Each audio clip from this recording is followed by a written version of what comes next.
Have you ever stopped to think about the true power of Poseidon?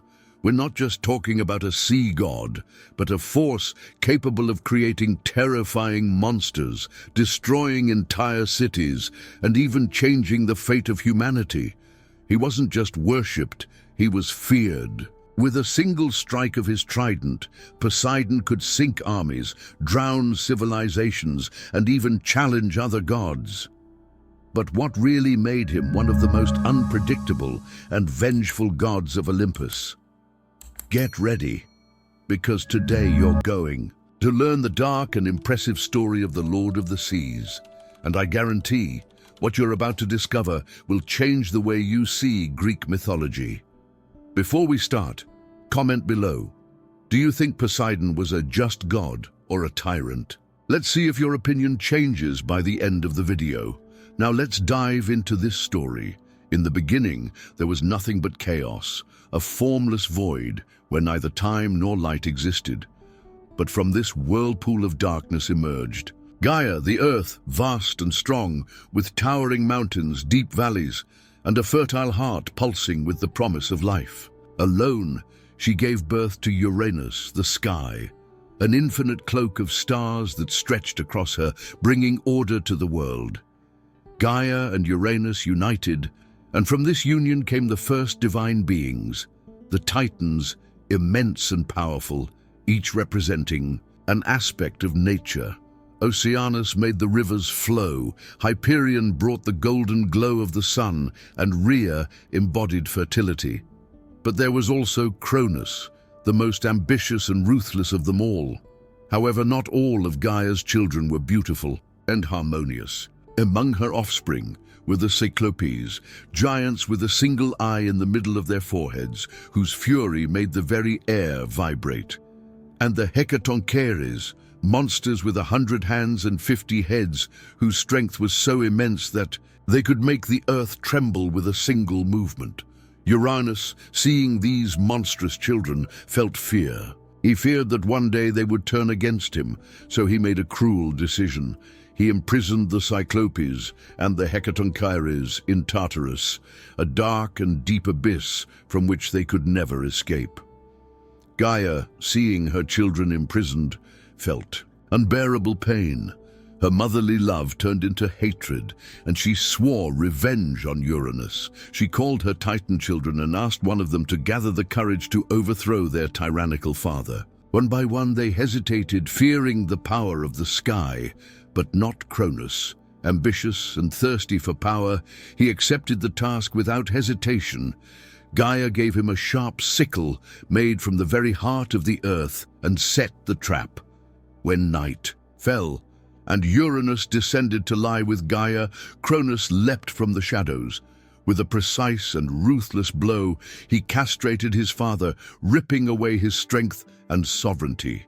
The blood of the sky fell onto the earth, and from it came vengeful beings, the Furies, dark spirits who would never allow an injustice to go unpunished. But Cronus didn't care.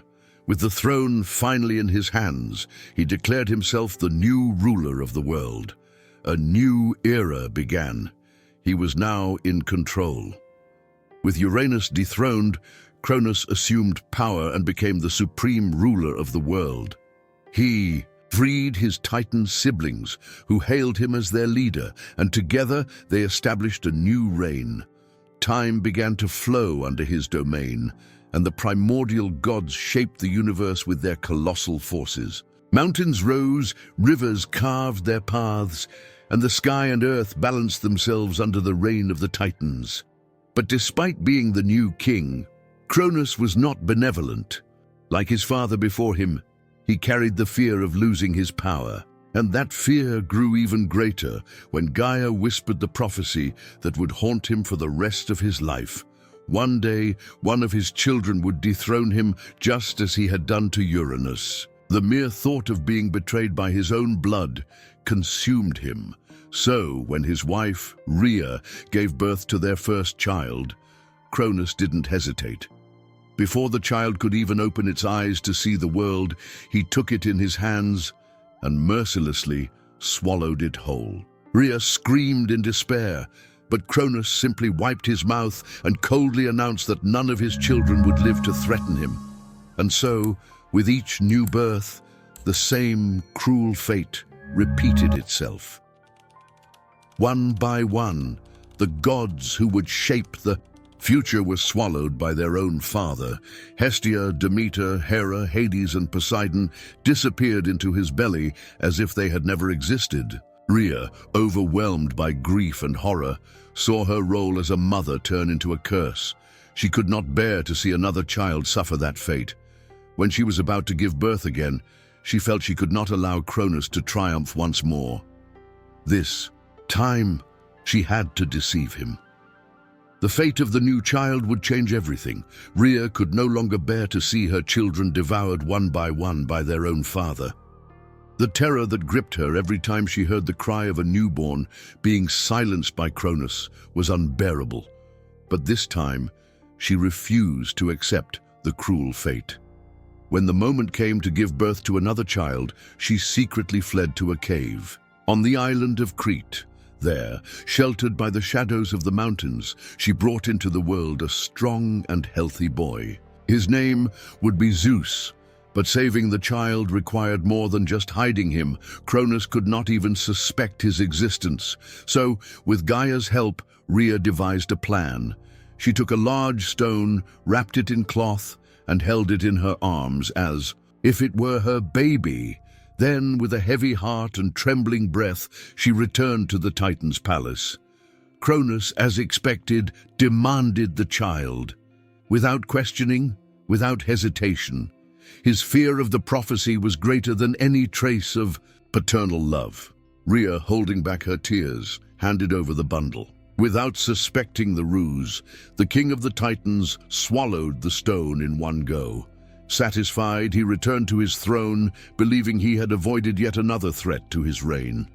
Meanwhile, Zeus grew up out of Cronus's sight, protected by nymphs and nourished by the milk of the goat Amalthea. To ensure that no sound of the child reached the palace, the Curetes, divine warriors, struck their spears against their shields every time the baby cried, muffling any noise that might reveal him. Years passed, and Zeus became a strong, agile, and fearless young god. He was not just any god, he was the chosen one to fulfill the prophecy. When the right time came, he looked to the sky, felt the weight of destiny on his shoulders, and knew that his mission was inevitable. The fall of Cronus was near. Zeus had grown up hearing stories about his father's tyranny. He knew that inside Cronus were his siblings, imprisoned in a fate worse than death. And he knew that he could not allow the reign of the Titans to continue. But to challenge such a powerful god, he needed a plan and allies. His first step was to find Metis, the goddess of wisdom and prudence. She would help him deceive Cronus and free his siblings. Together, they prepared a special potion capable of forcing the Titan to regurgitate everything he had swallowed. With the potion ready, Zeus disguised himself as a servant and infiltrated his father's palace.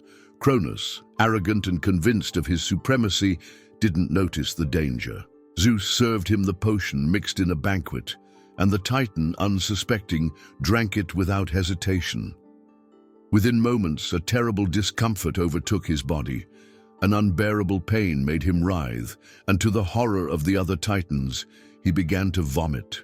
One by one, the gods emerged, reborn. Hestia, Demeter, Hera, Hades, and Poseidon. Though they had been trapped for so long, they were not weak. As soon as they were freed, they looked at Zeus, the brother who had given them a second chance, and swore to fight by his side. They knew, however, that 6 gods alone would not be enough to face the Titans. They needed more power. Guided by Gaia, they descended into Tartarus, where the Cyclopes and the Hecatonchires had been imprisoned since the days of Uranus. Freeing them was a risk, but Zeus was willing to trust them. In gratitude, the Cyclopes gifted the 3 brothers with legendary weapons. For Zeus, a flaming thunderbolt capable of tearing through the skies and destroying everything in its path. For Poseidon, a mighty trident that could make the seas roar and the earth tremble. For Hades, a helmet of invisibility, making him an undetectable warrior. Now, they were finally ready. The war began. For 10 years, the gods and the titans fought in a battle that shook the very foundations of the world. The sky filled with thunder and lightning, the oceans roared, and the earth cracked under the weight of the conflict. The Hecatoncheires, with their 100 hands, hurled massive stones, while the titans fought back with all the fury they possessed. But in the end, Zeus and his allies prevailed. With a devastating blow, the thunder god unleashed his final strike against Cronus, who fell defeated. The Titans were imprisoned in Tartarus, sealed forever behind impenetrable gates guarded by the Hecatoncheires. The age of the Titans had come to an end. Now it was the turn of the Olympian gods to rule the world. With the fall of Cronus, the war finally ended. The Titans who fought against the gods were cast into Tartarus, sealed behind colossal gates. But the victory brought with it an inevitable question. Who would rule the world now? Zeus, Poseidon, and Hades, the three brothers who led the rebellion, knew they could not rule together. Power had to be divided. So they climbed to the top of Mount Olympus and decided their fates in the fairest way possible by drawing lots. Zeus was the first to draw and took the sky and the stormy heavens, becoming the supreme ruler of the gods and the cosmos. Poseidon, with his wild temperament and connection to the seas, took the oceans and all the waters of the world, becoming the lord of the seas and storms. Hades finally received dominion over the underworld, ruling the dead and the dark secrets of the beyond. Each of them went to their new domain, but despite the division, the tension between the brothers never completely disappeared. Poseidon, in particular, was dissatisfied. He wanted the sky, the highest throne, and felt he deserved more. The ocean was vast, yes, but Zeus was now the king of the gods, and that never ceased to bother Poseidon. Still, each accepted their role and began to shape their domain. Zeus settled on Olympus, gathering the new gods under his leadership. Hades delved into the depths of the underworld, becoming a shadowy and distant figure. And Poseidon plunged into the seas, where he began to build his submerged empire. The reign of the gods had begun, but the conflicts between them were far from over.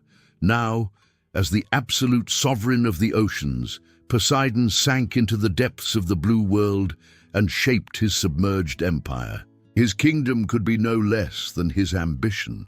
He commanded the construction of a magnificent palace made of coral and pure gold, raised on the floor of the Aegean Sea. The columns were carved from mother-of-pearl, gleaming with a supernatural brilliance, and its halls stretched for miles, filled with riches that would make even the other gods envious. Colorful fish swam between the corridors, and sea creatures paid him homage. It was a fortress worthy of the Lord of the Oceans. Poseidon ruled the waters with a firm hand. Sailors and fishermen quickly learned to respect him. At any moment he could grant calm and prosperous seas or unleash furious storms that would sink ships without leaving survivors. His domains were vast and his mood unpredictable. Unlike Zeus, who ruled from the heights of Olympus, Poseidon mingled with mortals. He appeared to lost fishermen, stirred the waves to test the courage of sailors, and inspired coastal peoples to worship him. They built temples in his honor and offered sacrifices, asking for calm seas and safe voyages. But Poseidon was not an easy god to please. His stormy temperament was reflected in his waters. Anyone who disrespected his name or sailed without his blessing would suffer his wrath. When angered, his trident could stir the seas, create tidal waves, and make the earth tremble. His fury was so great that often even the gods of Olympus feared to challenge him. And so Poseidon consolidated his dominion over the oceans. He was worshipped and feared, respected and unpredictable, but he was not just the lord of the seas. His power extended beyond the waters. Poseidon's power was not limited to the waters. His trident, in addition to commanding the oceans, was a weapon capable of shaking the very earth. With a single strike, he could split mountains, open deep fissures, and bring entire cities to ruin. Mortals learned to fear his wrath. When the earth trembled beneath their feet, they knew Poseidon was displeased. Often these earthquakes were direct responses to the ambitions of men. Arrogant kings, who considered themselves above the gods, saw their empires crumble under devastating tremors. Cities that forgot to honor Poseidon felt his fury in the form of giant waves and cracked ground. But his wrath was not always unjustified. Many times, his earthquakes were direct answers to the ambitions of men.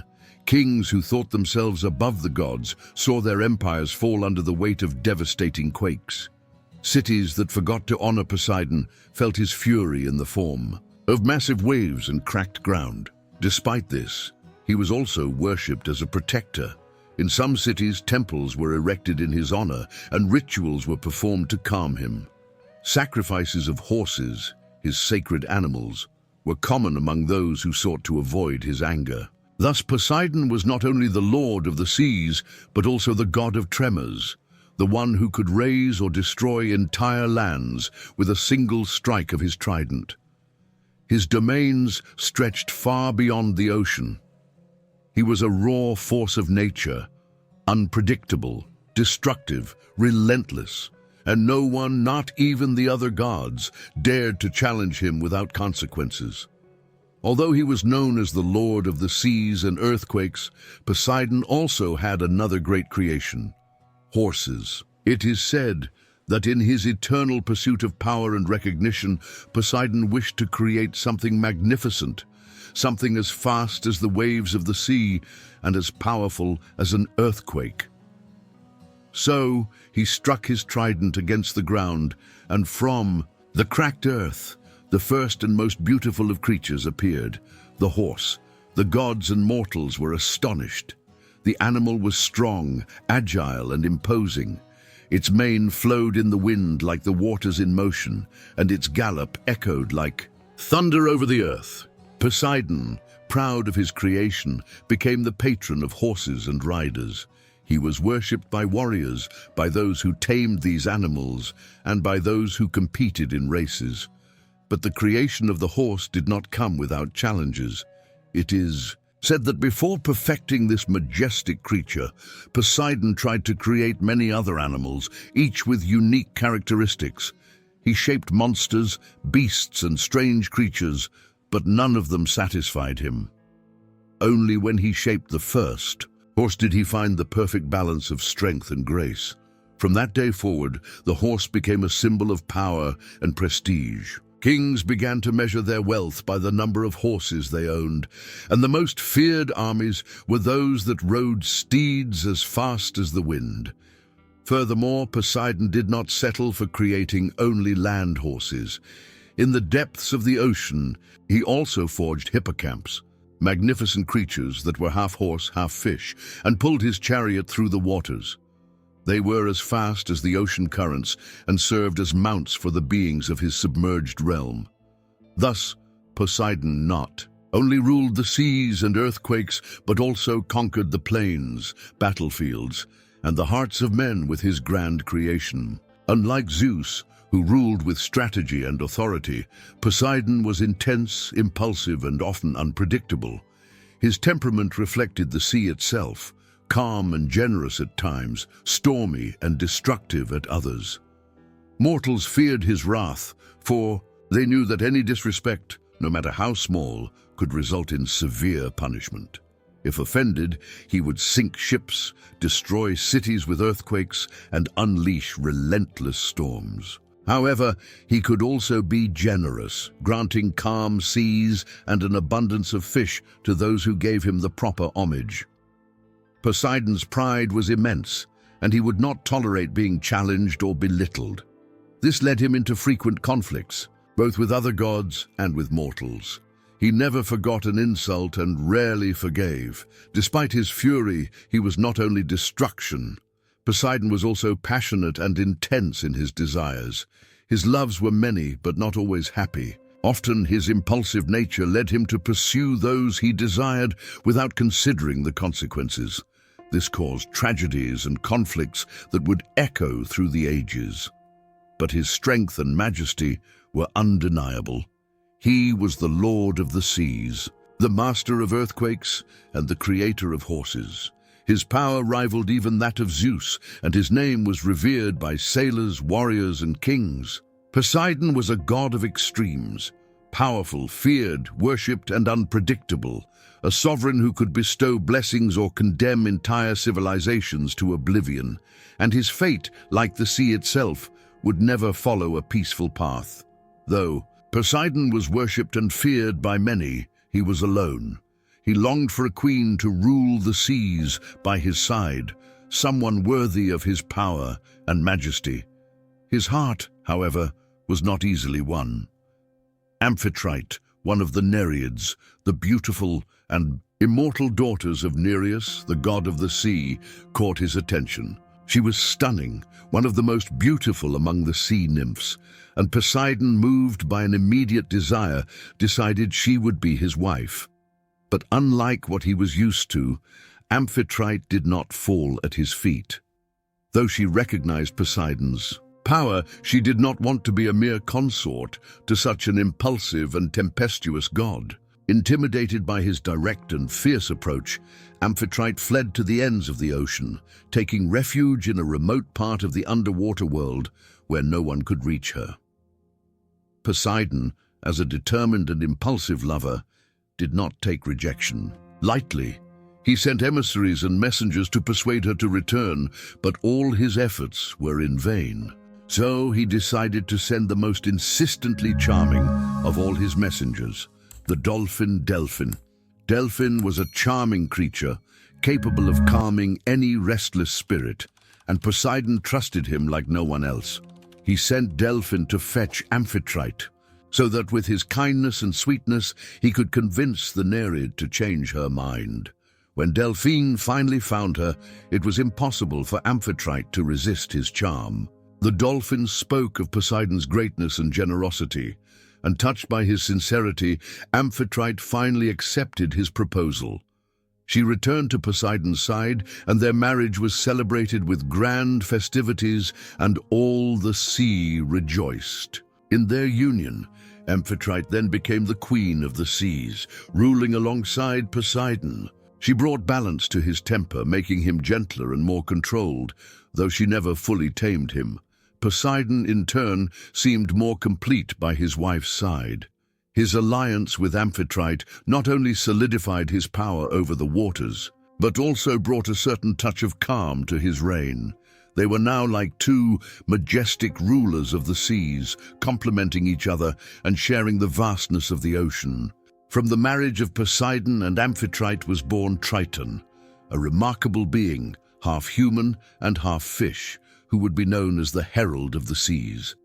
With the appearance of a young man with the lower body of a fish, Triton inherited the grandeur of his father and the grace of his mother. His agile body swam effortlessly through the waters, and his voice had the power to calm stormy seas or stir up furious tempests. Poseidon and Amphitrite were deeply proud of their son, who would become an essential figure in the legends of the seas. Triton carried with him a large seashell, which he used as a trumpet to announce his arrival and that of his father, or to calm the waves when the sea was troubled. The sound of the shell could make the sea calm in an instant, or in moments of great fury, could make the waves roar even louder if he desired to provoke chaos. Triton was not only a messenger, but also a defender. When sea creatures or mortals dared to invade Poseidon's realm, it was he who intervened, using his shell to order them to retreat or expel the intruders. He became a symbol of authority in the waters, respected and revered by all sea creatures. Despite his importance, Triton, as Poseidon's son, was not exempt from his father's tempestuous nature. At times, he could be as unpredictable as the ocean itself. When angered, his actions could be as intense as the furious storms he commanded, but his nature was generally more peaceful, reflecting the balance Amphitrite brought to his father. Triton would become a legendary figure, often mentioned in the stories of sailors, navigators, and heroes. He was one of the few divine offspring who did not seek power or dominion over the world, but rather balance, the balance between the serenity and fury of the seas, the balance between reason and the impulse of his father. And so, Triton grew, as a figure admired and feared in the seas, always by Poseidon's side, always ready to make his voice heard through the deep waters. Despite being married to Amphitrite, Poseidon was not known for his fidelity. His fiery temper and impulsive nature led him to become involved with various figures, both goddesses and mortals, and these extramarital affairs caused as much chaos as they did passion in his domain. One of the most notable affairs of Poseidon was with Demeter, the goddess of agriculture, who, like other goddesses, was drawn to the undeniable power of the god of the seas. The story of the romance between Poseidon and Demeter is shrouded in mystery and controversy, as it occurred under somewhat unlikely and enigmatic circumstances. It all began when Demeter, after the loss of her daughter Persephone, withdrew from everything and everyone. She wandered the lands, inconsolable, mourning the absence of her daughter who had been abducted by Hades. Poseidon, with his gaze full of desire, approached the goddess and, driven by his passion, sought to win her over. He followed her to the plains and convinced her to join him, despite her being marked by the pain of her loss. Their encounter was described as something violent and impetuous, typical of Poseidon. He used his irresistible charm and the strength of his personality to seduce Demeter, who, although heartbroken, could not resist his overwhelming nature. However, what was supposed to be a mere passionate affair turned into something far more complex. From Demeter and Poseidon was born Despina, a goddess, but her arrival was not accompanied by the happiness one might expect. Despina, like her mother, was ignored and rejected by Poseidon, who, as always, moved between loves and duties without much care for the consequences. Demeter, in turn, also rejected her daughter because of Poseidon's betrayal, and the goddess of agriculture left Despina to grow up in solitude and abandonment. The child, starved of love, developed a great resentment toward her parents, and the contempt she felt for her progenitors turned into a cold and relentless anger. The relationship between Poseidon and Demeter did not bring joy or harmony. Though their union produced a daughter, Despina, the emotional distance and abandonment from both sides resulted in a deep resentment that would echo through time. This resentment would affect the fate of Despina and have consequences for all involved. Poseidon once again found himself in a passionate love affair, but his disregard for the consequences and the pain of other deities reflected the unstable and tempestuous nature of his being. He continued to walk his path between creation and destruction, without concern for the feelings of those who crossed his way. Growing up isolated and rejected by both her mother Demeter and her father Poseidon, Despina developed a deep resentment. Her existence, marked by indifference, forged a bitter and vengeful personality.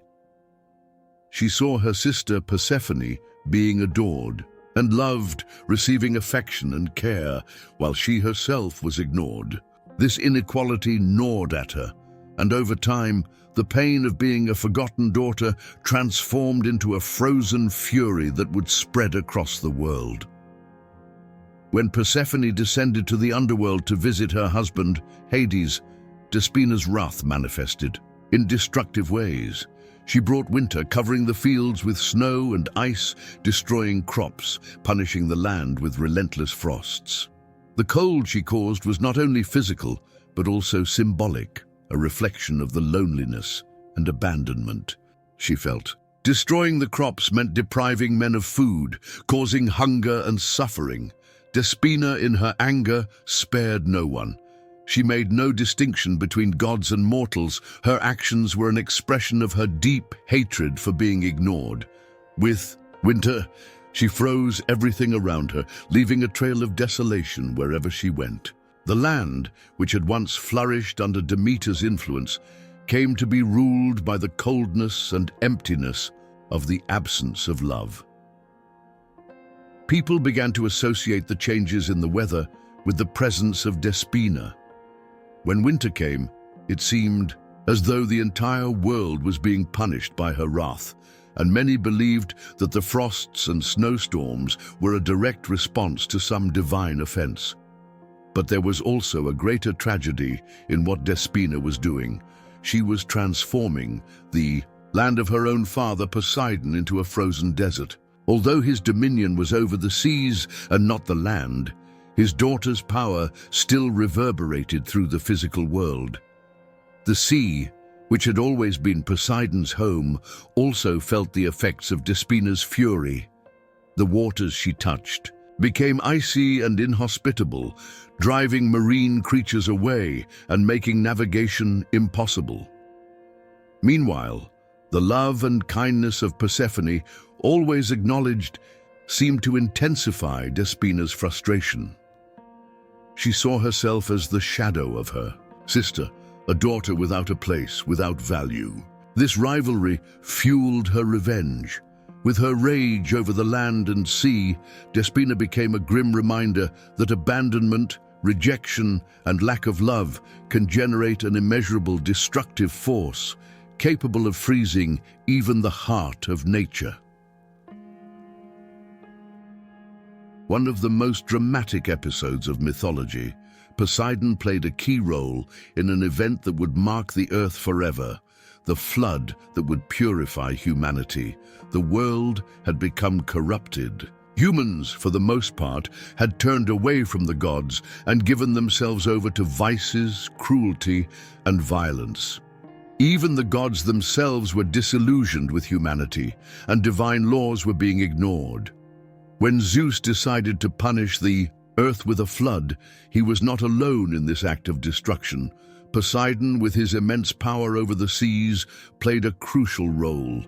The great god of the seas, with his trident, raised the waters like a colossal giant. He extended his arms, and by stirring the seas, he caused the waters to cover everything in sight: cities, fields, and even the mountains. Poseidon, with his fury, commanded the ocean to reclaim what humans had usurped. The flood was a terrible and indiscriminate punishment. The waters rose in fury, flooding the lands and sweeping everything in their path. But the act of destruction was not just to punish, it was also a way to purify the earth of all the sins committed by mortals. The most wicked creatures and the most corrupt cities were swallowed by the waters, and nothing was left behind but desolation. Zeus, as the leader of the gods, was responsible for the order of the flood, but it was Poseidon who, with the power of his trident, made the waters rise and expand uncontrollably. He initiated the great cataclysm, knowing that the earth needed to be cleansed of human corruption, but also knowing that, in his heart, he would feel the weight of this decision. However, two mortals, Deucalion and Pyrrha, would survive this great catastrophe. They were devoted to the gods and therefore worthy of continuing the human race. The two were chosen by Prometheus, who had warned them of the impending disaster and guided them to a safe place. During the flood, Deucalion and Pyrrha survived in a large ark, navigating the waters that flooded the world. When the waters finally began to recede, Poseidon, with his immense strength, made the waters retreat, restoring the balance between land and sea. The earth emerged from the depths, and with it, the opportunity for a new beginning for humanity. Deucalion and Pyrrha, in gratitude to the gods, were given the mission to repopulate the earth and restore the cycle of life. With the flood, Poseidon not only served justice to the mortals, but also established a cycle of destruction and renewal, of death and rebirth. The sea, as always, would be the source of all this power, and the earth would never be the same. Poseidon, with his immense strength and power over the sea, was not just a ruler of the waters. He was also a creator of monsters, formidable and fearsome beings, some of the most terrifying creatures in Greek mythology. These monsters often served to test heroes or were symbols of Poseidon's fury and unpredictability. One of the most famous of his monstrous children was Charybdis, a monstrous sea creature that inhabited the strait between Sicily and Italy. Charybdis, with her enormous mouth, swallowed vast amounts of seawater, creating powerful whirlpools that devoured entire ships and sank anything that came near. No one could escape her furious vortex. She was the embodiment of the destruction Poseidon could unleash when his waters raged. The monster was so powerful that even the great hero Odysseus, in the famous work The Odyssey, found himself forced to choose between facing Charybdis and the fearsome Scylla, another monstrous creation of Poseidon, in the fight for his survival. In addition to Charybdis, Poseidon also had other creatures that stood out in mythology. The winged horse Pegasus is a notable example. Pegasus was born from Medusa, when Perseus killed her and cut off her head. The blood that spilled from the Gorgons had gave rise to this majestic winged horse, a gift Poseidon also claimed, for he was the god of horses. Pegasus would become a symbol of freedom, strength, and the connection between the heavens and the earth. But Poseidon didn't limit himself to creating just sea monsters or legendary creatures. His ability to shape the world from the waters also extended to the creation of earthquakes and tsunamis, which generated new lands and erased old ones, much like the very process of creating life through his monstrous children.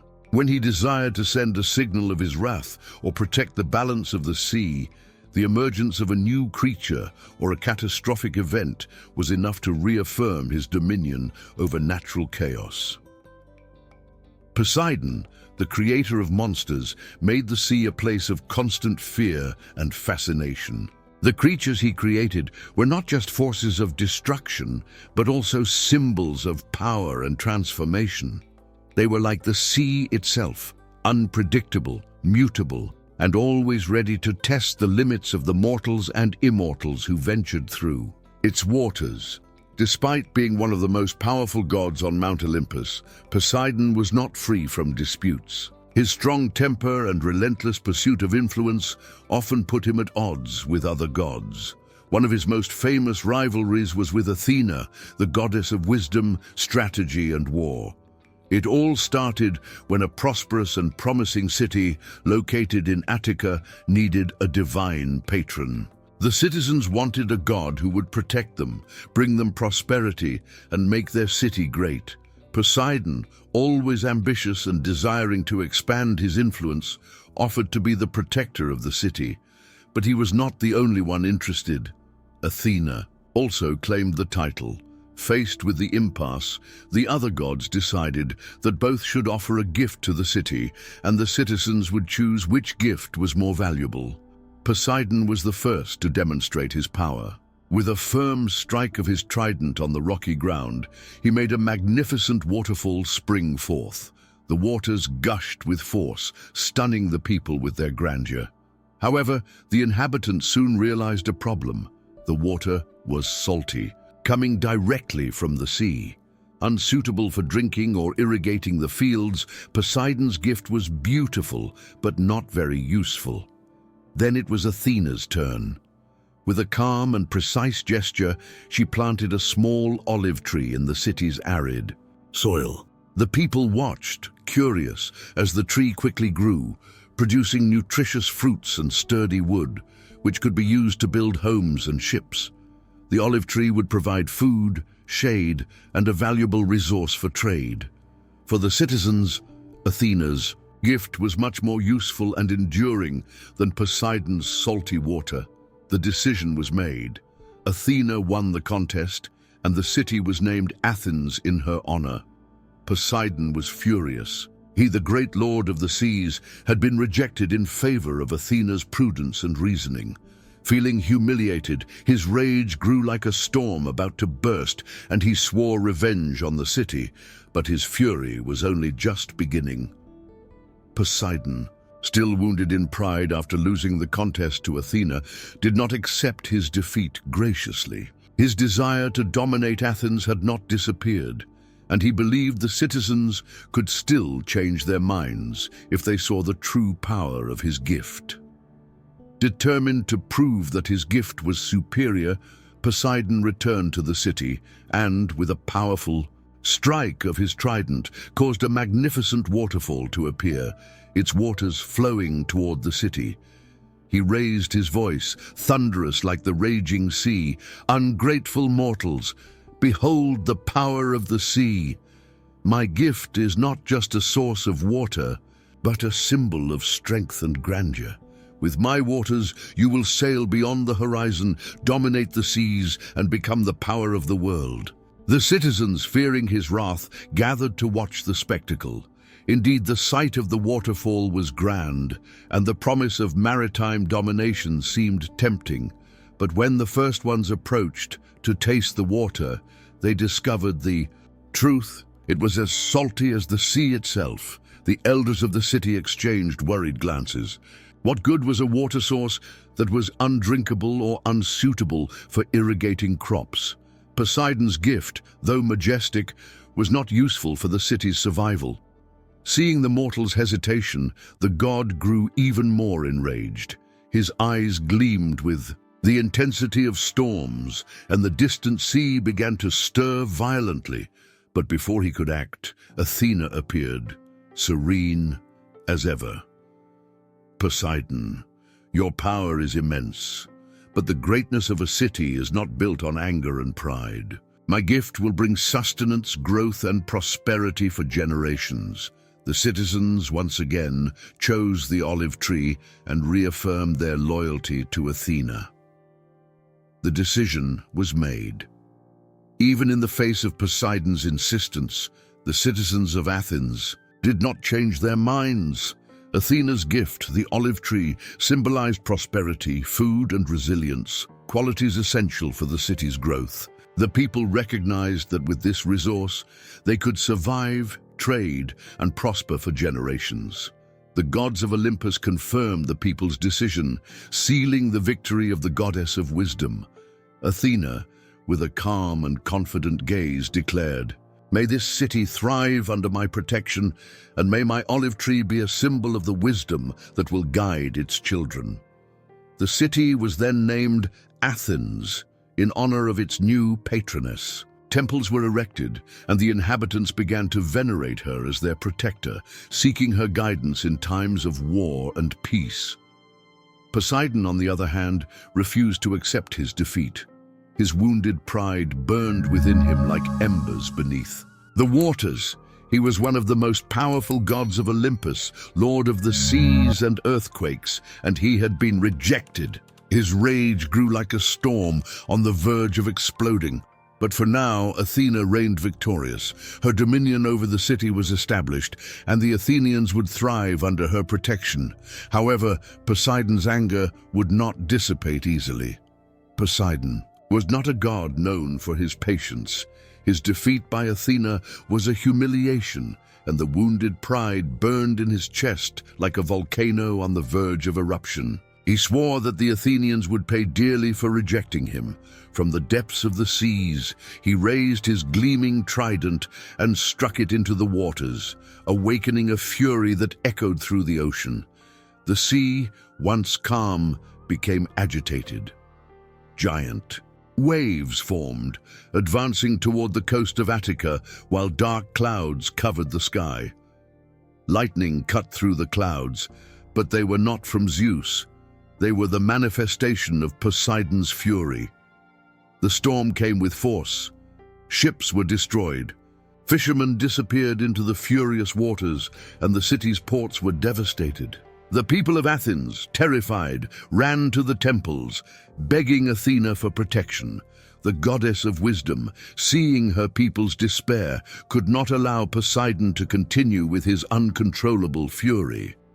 She descended from the heavens and, with A firm gesture raised an invisible barrier around the city, protecting the fields and the citizens' homes. The raging storm collided with Athena's protection and lost its strength, gradually dissipating.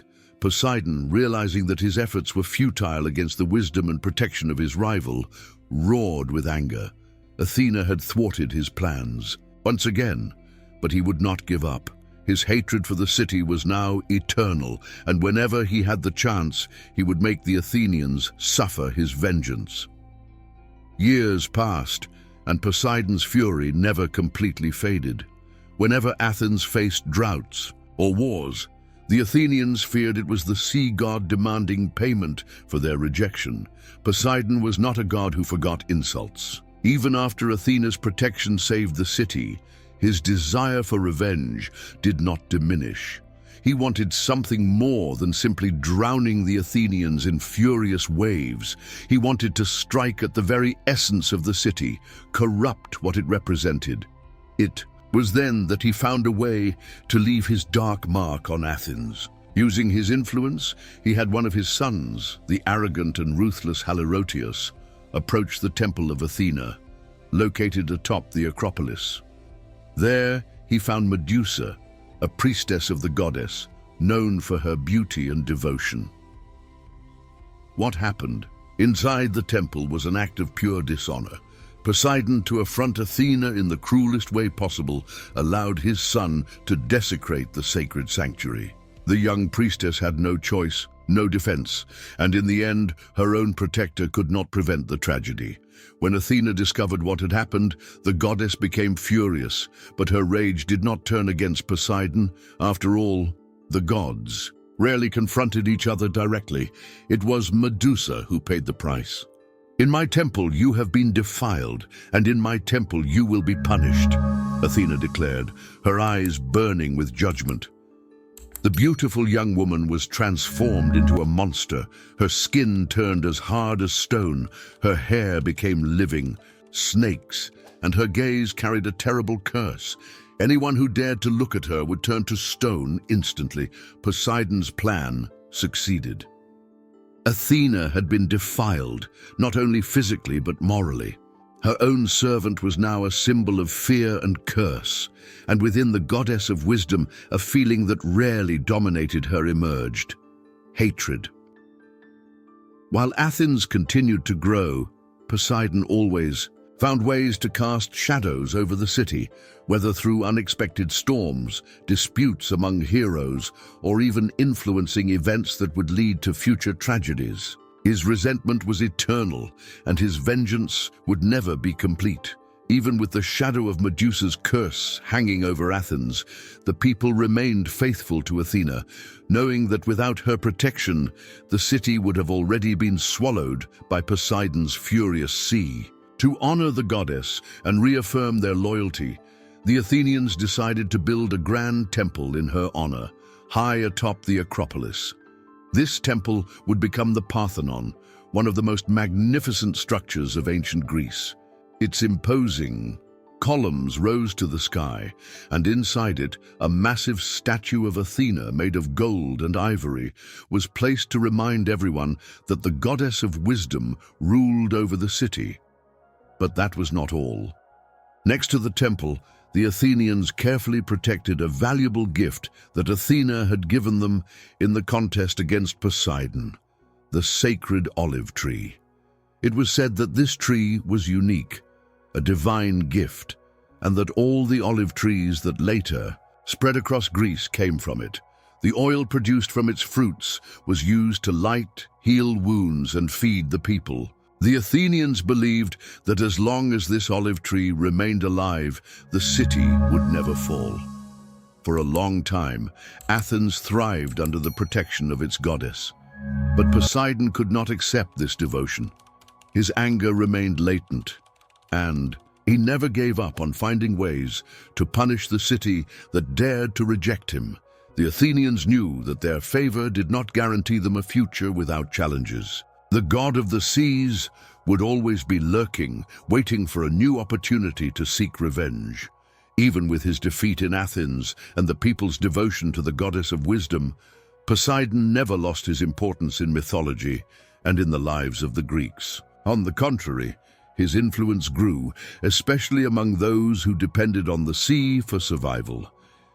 Fishermen, sailors, and traders prayed to him before each journey, offering sacrifices to ensure calm waters and a safe crossing. His statues could be seen in ports and coastal temples, and those who dared to disrespect him would soon feel his wrath in unexpected storms and shipwrecks. But Poseidon wasn't only revered by those who lived off the sea. He was also honored in inland regions because in addition to ruling the waters, he was the god of earthquakes. Many cities in ancient Greece built temples in his name, fearing that if ignored he could make the earth tremble and reduce everything to ruins. Poseidon's story also came to life in great epics. In Homer's Odyssey, he becomes the main antagonist to Odysseus, the king of Ithaca who dared to challenge the gods. For years, Poseidon prevented the hero from returning home, throwing storms and misfortune in his path. This tale became one of the most famous stories about the vengeance of the god of the sea. Even among the gods of Olympus, Poseidon remained an imposing and feared figure. His rivalry with Zeus never fully disappeared, and his disputes with Athena became legendary. The Greeks saw him as a temperamental and unpredictable god, but they knew that without him, the seas wouldn't bring fish, ships wouldn't reach their destinations, and the horses, which he himself created, would not exist to ease the lives of mortals. Thus, Poseidon remained alive in the heart of Greek culture, both out of fear and admiration. Even those who favored Athena never dared to deny the absolute power of the Lord of the Seas. Centuries passed. The splendor of ancient Greece crumbled into ruins, its temples were plundered, and its cities conquered. New empires arose, new religions took over the world, and the gods of Olympus were no longer worshipped as they once had been. But despite everything, Poseidon was never forgotten. Modern sailors, even without offering sacrifices, still respect the power of the sea, well aware of its fury and unpredictability. Earthquakes to this day remind the world of the power that the ancients attributed to the Lord of tremors and storms. In literature and art, Poseidon continued to live. His image as an imposing god, with a long beard and trident in hand, spanned centuries and influenced stories worldwide. He appears in Renaissance paintings, epic poems, films, books, and even in modern pop culture. His name echoes in every wave crashing on the shore, in every storm forming on the horizon. The Lord of the Seas never disappeared completely. His wrath, pride and power still resonate in the stories told about him. Whether in ancient tales or modern adaptations, Poseidon continues to rule over the oceans, eternal and untamable. Because the gods, even when we stop believing in them, never truly die. And that was the incredible story of Poseidon, the fearsome Lord of the Seas. If you enjoyed this video, don't forget to leave a like, as it really helps us continue bringing more epic content from mythology. Comment below which part of Poseidon's story you found most impressive. And if you'd like us to bring another god or creature from mythology, just suggest it. And of course, subscribe to the channel and hit the bell so you don't miss the next videos. Until next time, and may the gods be with you.